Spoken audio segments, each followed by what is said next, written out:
함께 예배하는 모든 분들 가운데 이 말씀에 축복이 함께 하시기를 주님의 이름으로 축원합니다. 우리가 믿음으로 하나님과 관계가 회복된 신분과 지위를 가진 자가 되었다고 성경은 말씀합니다. 믿음은 바로 예수 그리스도로 말미암은 것이라고 이야기를 하고 있습니다.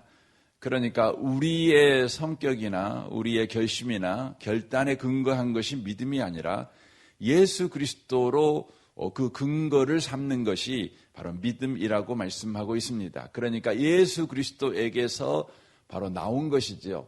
그래서 예수 그리스도를 히브리서에서는 믿음의 주이고 또 믿음의 완성자시라고 그렇게 소개하고 있는 것입니다. 믿음은 예수님에게 속한 것이라는 것이죠. 그래서 그 예수님으로 인하여서 우리에게 믿음이 바로 은혜로 부어졌다 이렇게 되어 있습니다. 그래서 2절에 우리가 믿음으로 서 있는 이 은혜에 들어감을 얻었으며 이렇게 되어 있습니다. 믿음으로 서 있는 이 은혜에 들어갔다 이렇게 되어 있어요. 그러니까 은혜에 들어가는 것은 믿음으로 서야만 가능한 것인데 바로 그것이 예수 그리스도로 말미암은 것이다 이렇게 말씀하고 있는 것입니다. 그러므로 우리에게 믿음이 있다면 그것은 바로 우리가 은혜 받은 자라는 것을 의미해 주고 있으며 은혜 속에 이미 들어와 있는 자이기 때문에 우리에게 믿음이 생겼다는 것을 바로 우리에게 말씀해 주고 있는 것입니다.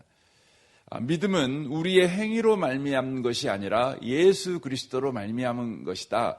이것을 다시 한번 말씀해 주고 있는 것이죠. 이로 인하여서 우리가 믿음으로 받은 구원인 까닭에 우리의 구원은 취소될 수도 없고 흔들릴 수도 없다. 이것을 바로 말씀해 주고 있다고 하는 것입니다. 믿음이라는 것이 우리의 결심과 결단이라면 우리의 구원은 흔들릴 수밖에 없는 것이죠. 우리의 결심과 결단은 언제나 저속변이기 때문에 그렇습니다. 아침이 다르고 저녁이 다르고 환경에 따라 다르고 또 상황에 따라 다르고 조건에 따라 달라져 버리는 것이 우리의 믿음이기 때문에 그렇습니다. 그것에 의하여 우리의 구원이 결정되었다면 우리의 구원은 완전한 구원이 될 수도 없고 영원한 구원도 될 수가 없는 것이죠. 아침에는 구원받았다가 저녁에는 구원이 취소된 자, 그러니까 아침에는 천국의 백성이 되었다가 저녁에는 또 지옥 백성이 되었다가 하나님의 자녀가 되었다가 마귀 자녀가 되었다가 이렇게 바로 내 신분과 내 지위가 확정되지 않은 그런 인생, 그러므로 결국 우리는 걱정하고 염려하고 두려워하고 늘 불안에 떠는 신앙생활을 할 수밖에 없는 것이죠. 세상에 있는 모든 종교들에서 말하는 구원은 우리에게 달려 있습니다. 그래서 세상에 말하는 모든 종교의 구원은 우리의 두려움을 먹고 사는 것입니다.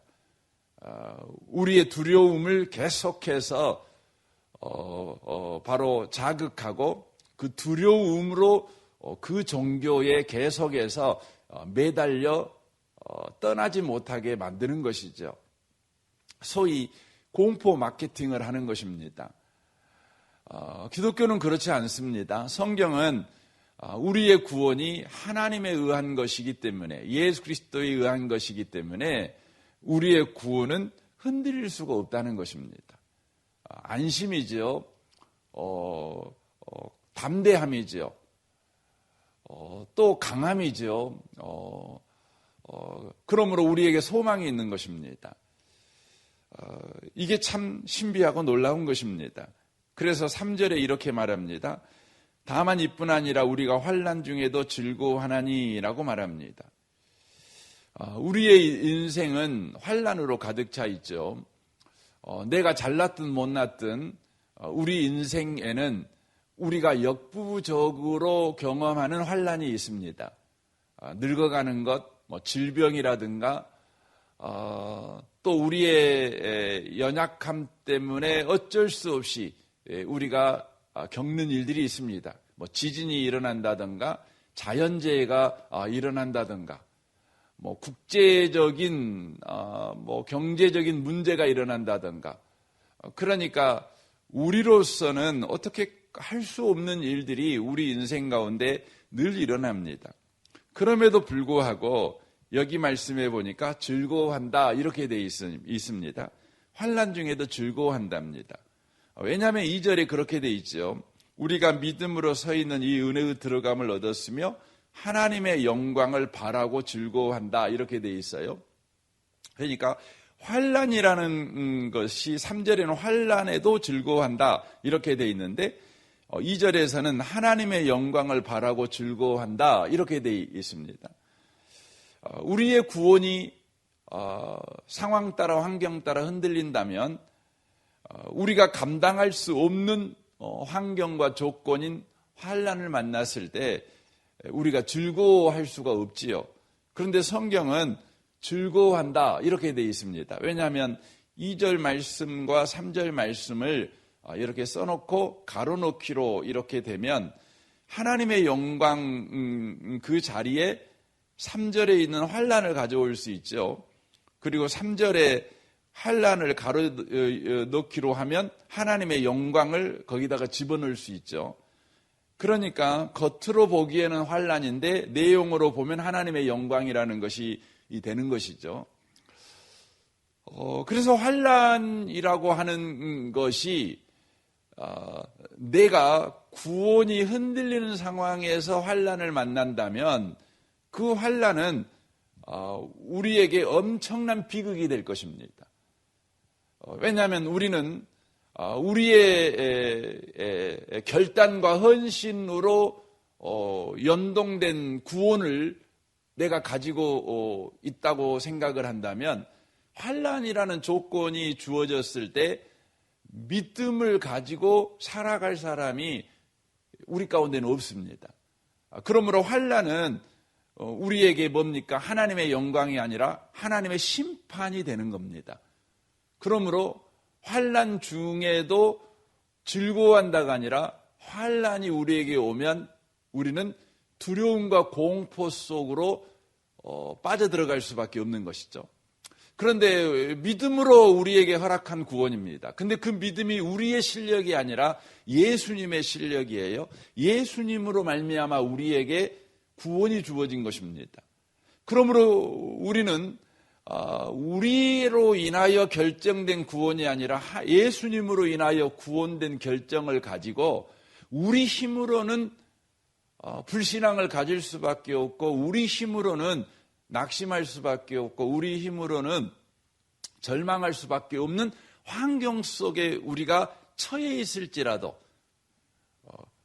바로 예수님으로 말미암아 주어진 구원을 내가 가지고 있기 때문에 바로 그 환난이 하나님의 심판의 시간이 아니라 하나님 곧 예수로 우리에게 허락한 구원이 무엇인가를 우리가 경험할 시간이 된다는 겁니다. 하나님의 영광이라고 하는 거죠. 예수님으로 만들어내신 구원, 그 구원이 대체 무엇인가? 그리고 그 구원을 만들어내신 하나님이 어떤 분이신가를 저와 여러분이 확인할 바로 기회가 된다는 거예요. 여러분 환난 만나면 우리는 다 넘어집니다. 우리 실력이 그렇습니다. 그래서 환난 만나면 우리 실력을 우리가 봅니다. 내가 어떤 사람인가를 우리는 보게 돼 있다고요. 환난을 만나면 평상시에는 멀쩡해도 환난 만나면 다 그렇습니다. 다 그렇습니다. 그런데 예수 믿는 사람들은 어떤 사람이냐면 하나님에 의하여서 구원받은 사람이에요. 이것은 우리의 신분이죠. 우리의 지위죠. 그렇기 때문에 환난을 만나면 바로 하나님이 누구이신가가 우리 인생에 이렇게 확연하게 드러납니다. 그래서 하나님께서 이스라엘 민족을 구원하셨죠. 구원하시고 가나안 땅으로 그들을 들이기 전에 광야를 바로 걷게 하시죠. 광야를 걸으니까 그들에게는 엄청난 환란이죠. 그들의 실력이 다 들통나 버립니다. 막 홍해바다를 건널 때는 막 하나님을 찬양하고 그렇게 믿음 좋았던 사람들이, 그렇게 기쁨이 가득한 사람들이, 그렇게 즐거움을 가득한 사람들이 이제 광야를 걷기 시작하는 것이죠. 물 없는 곳을 걷는 거죠. 그러니까 금방 그들의 믿음의 실력이 드러납니다. 그들의 기쁨의 실력이 드러나고 감사의 실력이 그냥 바로 드러납니다. 그들에게는 믿음이 애당초 없고 그들에게는 감사가 애당초 없다는 것을 압니다. 그 말이 무슨 말입니까? 우리는 조건이 주어져야만 믿음이 생기고 조건이 주어져야만 감사가 생기는 사람이라는 거예요. 그러니까 믿음을 자발적으로 만들어내는 사람이 아니에요. 감사를 우리는 자발적으로 만들어낼 수 있는 사람들이 아니라는 거예요. 아무 일도 없는데 감사를 만들어낼 수 없어요. 우리 그렇습니다. 우리는 도리어 아무 일도 없잖아요. 그러면 불평을 만들어냅니다. 원망을 만들어냅니다. 그러니까 사람이 아무 일도 안 시키고 그냥 이렇게 놀고 먹고 하게 만들어놔 보세요. 그러면 사람이요, 대부분 거기에서 선한 걸 만들어내는 사람이냐? 아니, 그렇지 않습니다. 아무것도 안 하게 내버려 두면 여러분, 사람들은 대부분 여러분 원망하고 불평하고 무료해지고 의기소침해지고 낙심하고 생의 의욕을 잃어버리고 뭐 이렇게 갑니다. 이렇게 갑니다. 인간이라는 존재가 바로 스스로 믿음을 만들어내고 소망을 만들어내고 사랑을 만들어내고 감사를 만들어낼 수 있는 자가 아니에요. 인간은요, 질그릇이에요. 감사가 부어져야 감사합니다. 여러분, 믿음이 부어져야 믿음을 가질 수 있습니다. 소망이 부어져야 소망을 우리는 가질 수 있는 존재라는 것이죠. 이것이 환란에서 확연하게 드러나는 것이죠. 이스라엘 민족이 광야 생활할 때 그들이 누구인가가 선명하게 드러납니다. 그런데 그 과정에서 그들이 경험하는 것이 또 하나 있죠. 그게 뭡니까? 하나님을 경험합니다. 하나님을 경험합니다. 그래서 신명기 말씀이 그렇죠. 신명기 1장이 그렇게 소개되고 있습니다. 신명기는 이제 이스라엘 민족이 40년 광야 생활을 다 끝내고 가나안에 이제 들어가기 직전에 모세의 설교문이 신명기입니다. 그래서 신명기 1장에서는 뭐라고 되어 있냐면, 광야 40년 동안에 너희들이 광야길을 걸을 때에 하나님이 누구이셨는가를 너희들 경험하지 않았느냐. 하나님은 불기둥 구름기둥으로 너희보다 앞서 행하신 하나님이셨다. 그리고 아비가 자식을 아는 것처럼 너희들을 안으셔서 바로 이 광야길을 걷게 하신 분이셨다. 이걸 이야기를 해줘요. 그게 무슨 의미입니까? 너희들이 광야에서 경험한 게 뭐라고요? 하나님이라고요. 그래서 여기 말씀에 3절에 그렇게 되어 있습니다. 어떤 하나님을 경험했느냐? 환난은 인내를, 그래요. 환난 중에도 즐거워하는 이는 환난은 인내를, 이렇게 되어 있어요.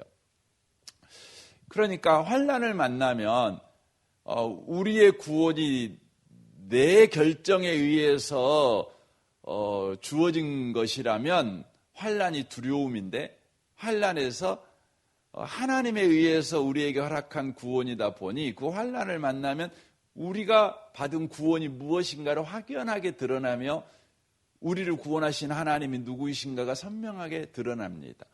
이로 인해 우리 즐거워할 수 있죠. 거기 환난에서 선명하게 드러난 하나님은 어떤 하나님이십니까? 우리에게 인내하시는 하나님이라는 것입니다. 그래서 성경에 보면 모세가 광야 생활을 이렇게 할 때에 그는 광야에서 하나님이 누구신가를 알게 돼요. 근데 그 하나님은 어떤 하나님이시냐? 인내하시는 하나님이셔요. 그래서 그 시편에 보면 모세가 유일하게 쓴 시편이 시편 51편인가 되는데 거기에서 보면 하나님이 누구이신가가 소개됐대요. 그는 출애굽기서에서도 이렇게 말하죠. 출애굽기 34장 6절에 보면 여호와여 긍휼과 은혜로우시며 노하기를 더디하시며 인자하심과 진실하심이 크시니라고 되어 있어요. 그게 노하기를 더디하신다. 이게 인내하신다는 것이죠. 민수기 14장 18절에도 여호와여 인자하시며 자비로우시며 노하기를 더디하시며 인자하심과 진실하심이 크시니 천만인의 죄악과 불의를 사하시며 형벌하지 아니하시고 아버지의 죄로까지 이어지는 것까지 용서하시나이다. 이렇게 바로 고백하고 있는 것을 보게 됩니다. 신명기 31장 6절에 보면 너희는 강하고 담대하라. 두려워하지 말라. 그들을 두려워하지 말라. 너와 함께 가시는 내 하나님 여호와께서 너를 떠나지 아니하시며 버리지 아니하시리로다. 떠나지 아니하며 버리지 아니하신다. 범죄한 이스라엘에게 그렇게 하신다는 것이죠. 노하기를 더디해 주신다는 것이죠. 그러니까 모세가 40년 동안 이스라엘 백성과 광야 생활을 해가면서 그가 알게 된 게 뭐냐면 인내하시는 하나님이세요. 자기를 구원하신 하나님. 그러니까 은혜로 나를 구원하신 그 하나님이 누구이신가를 그는 광야 생활을 통해 여실하게 경험하는데 그 하나님은 우리의 어떠한 범죄에도 우리의 어떠한 못남에도 못됨에도 우리를 떠나지 않고 버리지 아니하시고 노하기를 더디하시면서 여전히 인자와 긍휼로 우리를 참아주시는 하나님이라는 것을 그가 알게 되는 것입니다. 알게 되는 것이죠. 하나님께서 이스라엘 백성들이 광야라는 환난 중에서 우리 하나님께서 그들을 향해 인내하시고 참아주심 그 행위로 이스라엘 백성을 대하시는 주님이시라는 것을 바로 경험해 가는 것입니다. 이게 뭐냐면 환난이 인내를 일하는 의미가 되는 것이에요. 여러분 인간적으로 그래요. 환난을 만나면 여러분 사람들이 인내하지요. 어느 정도 인내합니다. 그런데 인내라는 것은 다 한계가 있잖아요. 우리의 인내는 우리를 구원해내는 인내까지 가지를 못합니다. 우리의 인내는 마침내 시들어버립니다. 우리의 인내는 마침내 좌절을 맛보게 돼 있습니다. 그럼에도 불구하고 그리스도인이 끝까지 인내하는 것은 하나님의 인내가 우리의 삶에 있는 까닭에 가능한 것입니다. 그래서 여러분 순교자들이 우리 기독교 안에는 많잖아요. 그런데 순교자들이 어떻게 순교할 수가 있었을까?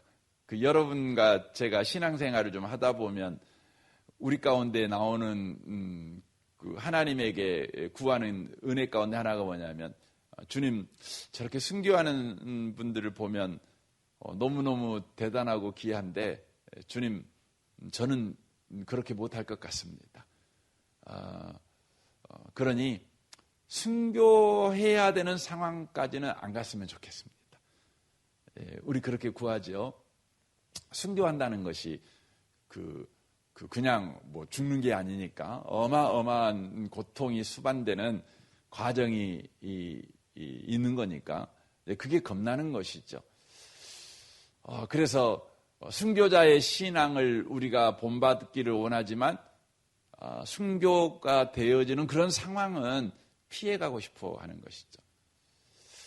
그런데 이제 이 순교자들에 대한 이렇게 글들 또 뭐 소설이나 이런 것들을 보면 순교자들이 순교할 때 보면 굉장히 그 영웅적으로 이렇게 죽잖아요. 이렇게 정말 보시면 어떻게 저렇게 할 수 있을까? 그런데 알고 보면 뭡니까? 그게 하나님의 붙드심이죠.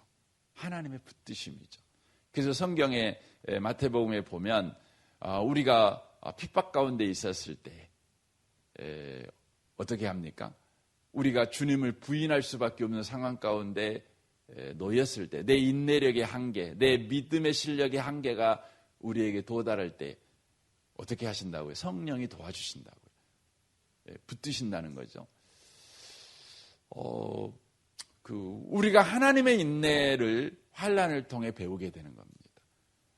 우리의 죄악에 대하여 더디 징계하시고 여전히 인자와 긍휼로 우리를 대해 주시는 하나님, 그 하나님의 인내를 우리가 환난에서 경험해 감으로 말미암아 그 은혜가 우리로 하여금 여전히 환난 가운데서도 인내하는 자가 되게 만드는 은혜를 누리게 된다고 하는 것입니다.